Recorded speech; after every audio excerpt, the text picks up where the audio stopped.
FIFA world cup 2026 ने पूरी दुनिया को जश्न में बदल दिया है, जहां हर मुल्क अपने अंदाज में खुशियां मना रहा है। ब्राज़ील में जब टीम वर्ल्ड कप के लिए रवाना हुई तो उनके जहाज़ को वाटर कैनन सलामी दी गई, जो कौमी फ़ख्र की अलामत है।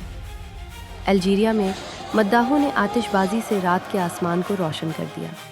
तुर्की में खिलाड़ियों के पीछे गाड़ियों के तवील काफ़िले निकले, जहां हर तरफ झंडे, हारन और नारे गूंज रहे थे।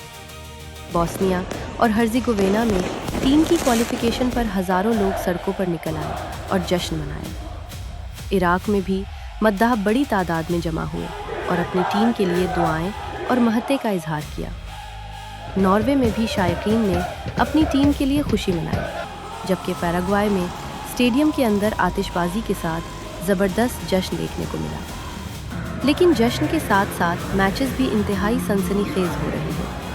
ब्राज़ील और मोरक्को के दरमियान मैच में मराकश ने ब्राज़ील को सख्त टक्कर दी और मैच ड्रॉ हो गया, जबकि जर्मनी ने कुरासाओ को 7-1 से शिकस्त देकर अपनी ताकत दिखा दी।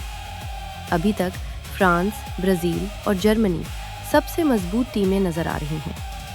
ये वर्ल्ड कप एक बार फिर साबित कर रहा है कि फ़ुटबॉल सिर्फ खेल नहीं, ये पूरी दुनिया का जज्बा है।